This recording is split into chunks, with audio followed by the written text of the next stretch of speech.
Movie की शुरुआत में हम एक जाइंट वुल्फ को देखते हैं जिसके साथ एक जाइंट एप भी होता है जिन्होंने न्यूयॉर्क की सड़कों पर तबाही मचा रखी थी। उनके सामने जो भी चीज आती वो उसे तहस नहस कर देते। तभी उन्हें रोकने के लिए वहां पर आर्मी के हेलीकॉप्टर्स आते हैं, लेकिन वो जाइंट वुल्फ उन्हें अपनी पूंछ से ही गिरा देता है। ये देखकर आर्मी ऑफिसर एक खतरनाक फाइटर प्लेन A-10 थंडरबोल्ट को भेजते हैं, लेकिन जाइंट एप उसे भी अपने जबड़े से कुचल देते हैं और तभी नहर के अंदर से एक भारी भरकम एलिगेटर निकलता है। आर्मी वाले उस पर अंधाधुंध फायरिंग करते हैं, लेकिन उससे कुछ नहीं होता और वो उन्हें अपने पाँव के नीचे मसल देता है। ये सभी जायंट जानवर एक बिल्डिंग के ऊपर चढ़ना शुरू कर देते हैं, जिससे बिल्डिंग गिर जाती है। इसके बाद मूवी प्रेजेंट में आते हैं, जहाँ हम कुछ साइंटिस्ट को देखते हैं जो एक स्पेसशिप के अंदर एक चूहे पर एक्सपेरिमेंट कर रहे थे। जिस चूहे का साइज बहुत ज्यादा बढ़ जाता है और वो बहुत एग्रेसिव हो जाता है और पूरी लैब में तबाही मचा देता है, जिसमें सभी साइंटिस्ट मारे जाते हैं। लेकिन एक फीमेल साइंटिस्ट जिसका नाम कैरी होता है वो जिंदा बच जाती है और कैप्सूल की तरफ भागती है ताकि उसमें बैठकर वापस जमीन पर जा सके। लेकिन तभी उसे अपनी कंपनी की CEO कहती है कि वो DNA के सैंपल को लेकर आए, नहीं तो कैप्सूल का दरवाजा नहीं खुलेगा। कैरी अपनी जान की बाजी लगाकर जाती है और वो DNA सैंपल लेकर आती है। इसके बाद वो कैप्सूल में बैठकर जमीन की तरफ आने लगती है, लेकिन वो कैप्सूल अर्थ के ऑर्बिट में आते एक्सप्लोड हो जाता है और उसके टुकड़े टुकड़े हो जाते हैं। दूसरी तरफ हम डेविस नामी एक आदमी को देखते हैं जो सैन डिएगो वाइल्ड लाइफ के लिए काम किया करता था और आज वो कंपनी में आए नए वर्कर्स को गुरिल्ला से मिला था और डेविस ने उस गुरिल्ला का नाम जॉर्ज रखा हुआ था। जॉर्ज और डेविस के आपस में गहरी दोस्ती होती है, क्योंकि जब जॉर्ज छोटा था तो उसकी माँ को शिकारियों ने मार दिया था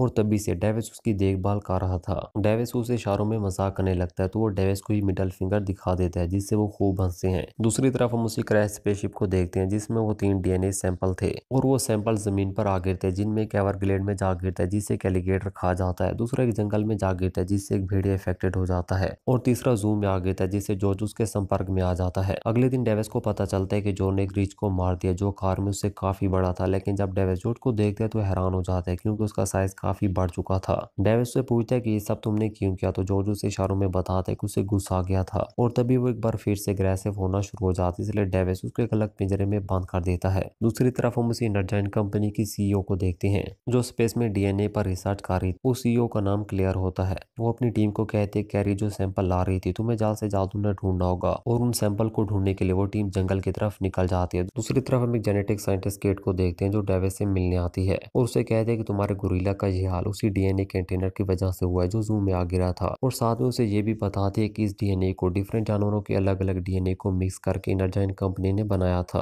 ताकि वो इसका गलत इस्तेमाल कर सके। और मैं भी इस कंपनी में काम कर चुकी हूँ, लेकिन जब मुझे इनके काले करतूतों का पता चला तो मैंने उस कंपनी को छोड़ दिया था। लेकिन तभी जॉर्ज पिंजरे को तोड़ देता है और बाहर सड़क पर आ जाता है। डेविस भी उसके पीछे पीछे होता है। वो सभी लोगों को बताता है कि ये तुम्हें कोई नुकसान नहीं पहुंचाएगा, लेकिन तभी वहां पर पुलिस आ जाती है और वो उस पर बेहोशी की दवा फायर करते हैं जिससे वो बेहोश हो जाता है। दूसरी तरफ हम उस टीम को देखते हैं जो जंगल में DNA सैंपल को ढूंढ रही होती है। तभी उन्हें वहां पर बहुत बड़े पंजों के निशान मिलते हैं। इससे पहले वो कुछ समझ पाते वो जायंट भेड़िया उन पर हमला करके सभी को मार देता है और ये सब कुछ एनर्जाइन कंपनी की CEO स्क्रीन पर देख रही थी। वो समझ आती है कि सभी सैंपल उसके हाथों से जा चुके हैं। वो अपने एक साथी को बताते हैं कि जब हमने इन सैंपल को बनाया था तो हमने इसमें चमगादड़ का DNA भी ऐड किया था, जिससे ये जानवर लो फ्रीक्वेंसी रेडियो वेव्स की तरफ खींचे चले जाते हैं क्योंकि वो इसे बंद करना चाहते हैं और इस फ्रीक्वेंसी का इस्तेमाल करके हम जानवरों को एक जगह पर इकट्ठा करके इनके DNA सैंपल ले लेंगे। दूसरी तरफ हम पुलिस को देखते हैं जो डेविस, केट और जॉर्ज को एक प्लेन के जरिए दूसरे शहर में शिफ्ट करने लगती है ताकि वो जॉर्ज का लैब टेस्ट कर सके। दूसरी तरफ वो कंपनी वाले जैसे उस रेडियो फ्रीक्वेंसी वेव को ऑन करते हैं वो जायंट भेड़िया और एलिगेटर उस तरफ जाने लगते हैं और जब वो फ्रीक्वेंसी जॉर्ज के कानों में पड़ती है तो उसे भी होश आ जाता है और वो भी प्लेन में तबाही मचा देता है जिससे प्लेन क्रैश होने लगता है। डेविस और केट पैराशूट से कूदकर अपनी जान बचा लेते हैं। इसके बाद केट डेविस को अपने ऑफिस में लाते हैं जहाँ वो देखते हैं कि जॉर्ज और बाकी जानवर शिकागो की तरफ जा रहे हैं। डेविस और जॉर्ज भी हेलीकॉप्टर के जरिए शिकागो पहुंच जाते हैं जहाँ वो देखते हैं कि उन जानवरों ने शिकागो शहर में तबाही मचा रखी है। वो जल्दी से एनर्जाइन कंपनी के ऑफिस में जाते हैं। केट वहां पर काम कर चुकी थी इसलिए वो जल्दी जल्दी वहां से एंटीडोट ले लेती है, लेकिन तभी वहां पर कंपनी की CEO आ जाती है और वो डेविस को गोली मार देती है और केट को अपने साथ ले जाने लगती है